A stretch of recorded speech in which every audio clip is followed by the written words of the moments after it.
Okay, winding down the year with my last video recording for 2023, and I'm going to try to be as short as I can because you guys, this is December 30th, and I have spent pretty much the entire afternoon and most of the evening editing my top 10 favorite movies of 2023. I was hoping to get this recorded much sooner than I am right now. It is almost 11 o'clock. So yeah, I'm going to try to be brief because I do want to get this edited and up in time for Monday, January 1st. Felt like it's fitting. These are my top 10 anticipated movies for 2024. Let's just go. I'm going to start from not necessarily in order of preference, but chronological. So it's going to be in the list of soonest to latest. So number 10 is going to be Argylle. It's supposed to come out in February, and it's got Henry Cavill and Bryce Dallas Howard. It just looks like a fun time, and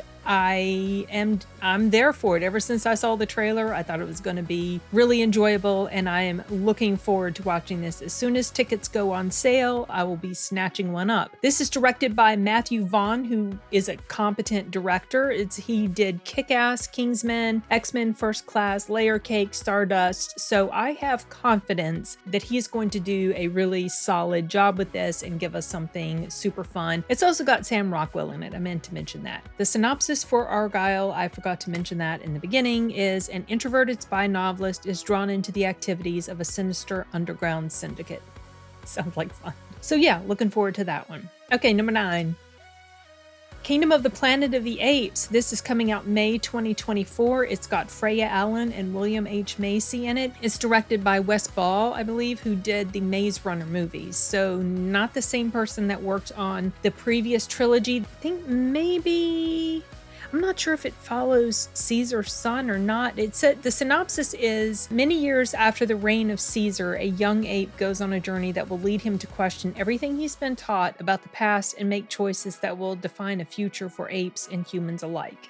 So yeah, hopefully it will be as solid as the previous movies were. That was one trilogy that was just consistently good and got better as it went on, especially the animation, just super, super good. Okay, number 8. Number 8 is The Watchers. This has got Dakota Fanning in it. That's the only name I recognized, I believe. It's coming out in June 2024, hopefully. Not everything that I was looking forward to last year came out this year, so we'll see what happens in 2024. This is directed actually by the daughter, I believe, of M. Night Shyamalan. Her name is Ishana Shyamalan. This is her motion picture debut. She has directed other things, notably some episodes of Servant, which is something her father was involved in. I don't know if he directed some episodes or just created the whole thing or whatever. But anyway, so she does have some directing history behind her. The synopsis is that it follows Mina, a 28-year-old artist, as she gets stranded in an extensive, immaculate forest in Western Ireland. After finding shelter, she becomes trapped alongside 3 strangers, stalked by mysterious creatures each night. It sounds very M. Night Shyamalan-y, and so we shall see how well his daughter does at this. I'm definitely interested. All right, number 7. Bad Boys 4, also June 2024. Will Smith and Martin Lawrence are returning. This is directed by, actually 2 people, Adil El Arbi and Bilal Fallah. They directed Bad Boys for Life, which I really enjoyed. That's probably my favorite Bad Boys movie. And they also directed Miss Marvel. I don't know if they directed all the episodes or so, whatever. The plot for this is unknown. We just know those 2 are returning, and hopefully it'll be good. All right, number 6. A Quiet Place Day 1. This is directed by Michael Sarnowski, or yeah, I hope I'm saying it right. He directed Pig. I did not watch Pig, but I did hear it was good. It has Jimon Hansu and Lupita Nyong'o in it, and plot is unknown. It's just a spin-off prequel, but I have liked the Quiet Place movies. I'm not in love with them. I definitely do enjoy watching them, and I did go see the second one on the big screen. I wish I'd seen the first one, but I didn't. So yeah, definitely down for this one. Hope it'll be good. Well, all of these are going to be good. That's why they're my most anticipated. Okay, number 5.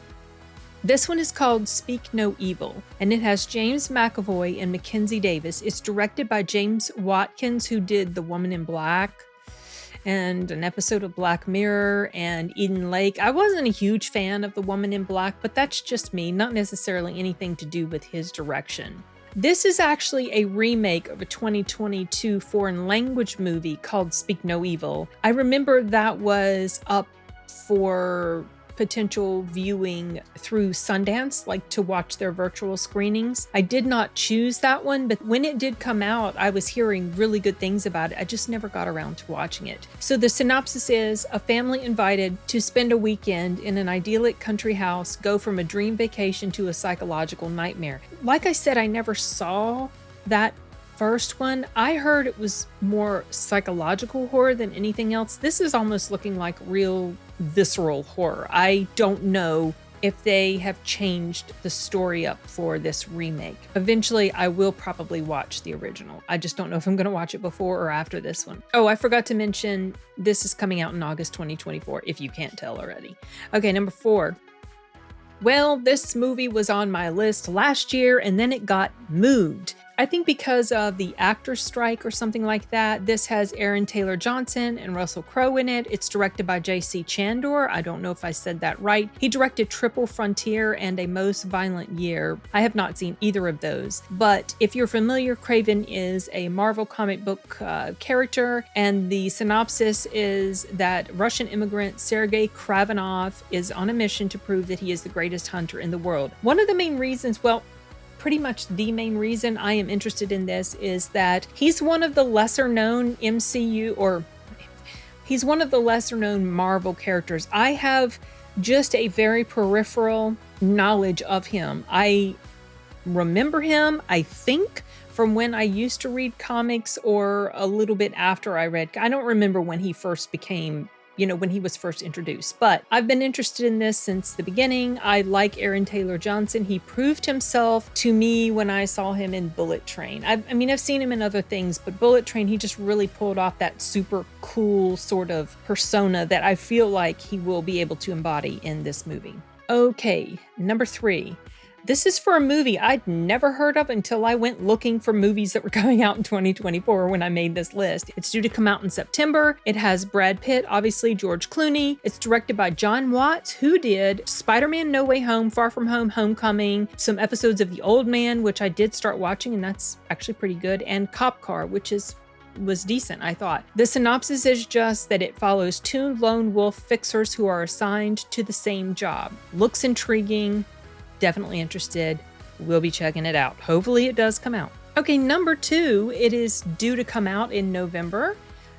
Gladiator 2. So this is a sequel that has been in the works, from what I understand, forever. And they have had some really crazy ideas about where to take it.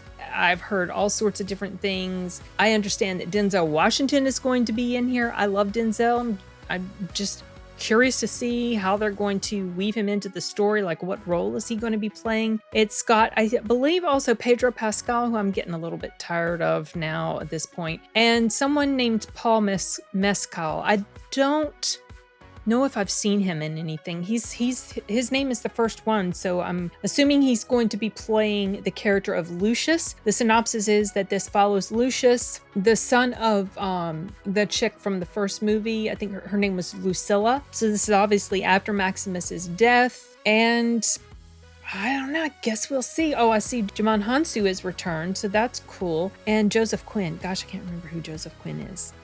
That name sounds familiar. Anyway, Connie Nielsen is returning as well. I didn't write those names down in my little note thing I took up here. So curious to see what Ridley Scott will be able to do with this. And I don't know, I never saw the first one on the big screen, but I have been exposed to it many, many, many times. My husband used to be obsessed with this movie, and I have seen Russell Crowe's character die more times than I can count. He would fast forward to his favorite scenes, and that was one of them. Number 1, I admit to having a little bit of confusion about when I heard of it initially, and it is Nosferatu, which is coming out December 2024, maybe on Christmas Day. I can't remember. December. It's got Willem Dafoe and Aaron Taylor Johnson again. I didn't realize he was going to be in there till I got the list together. It's directed by Robert Eggers, who did The Lighthouse, The Witch, and The Northman. I was not crazy about The Witch. I was not interested in The Lighthouse.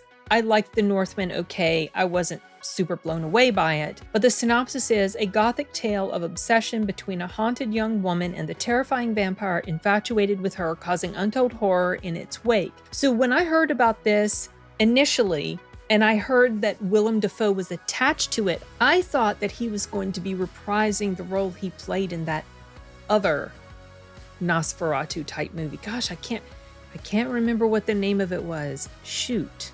I just know he played Nosferatu. So I thought he was coming back as Nosferatu for whatever reason, even though this is not like a sequel. Just my brain made that leap in logic. From what I understand, he is playing an unhinged Van Helsing. Or, you know, like an over-the-top Van Helsing, whatever. I am down for this. I love vampire stuff. And so I'm looking forward to what this is going to be like. So yeah, that's my list for 2024, most anticipated. I'm sure as the year goes on, there will be more movies that I become aware of or jump out at me more than they did when I was looking through the list. Hopefully it's going to be a good year. Hopefully better than 2023. I wasn't super thrilled with 2023. There were definitely plenty of films that I did enjoy enough to make a list, but it kind of felt like it was a year that petered out quality-wise for me as we got more and more into it. So yeah, we'll see what 2024 holds. Hopefully good movies. Do you guys have any most anticipated films? I mean, I know Dune is going to be on the list for several people. I'll be watching it mostly for review purposes, not because I'm super into it, but I know that there were fans of the first movie and they're really, really looking forward to this one. And they were very bummed out that it had been postponed like so many other films have been. Okay, I am wrapping this up. I don't have anything else to say. We'll see you guys in the next video. Hasta luego.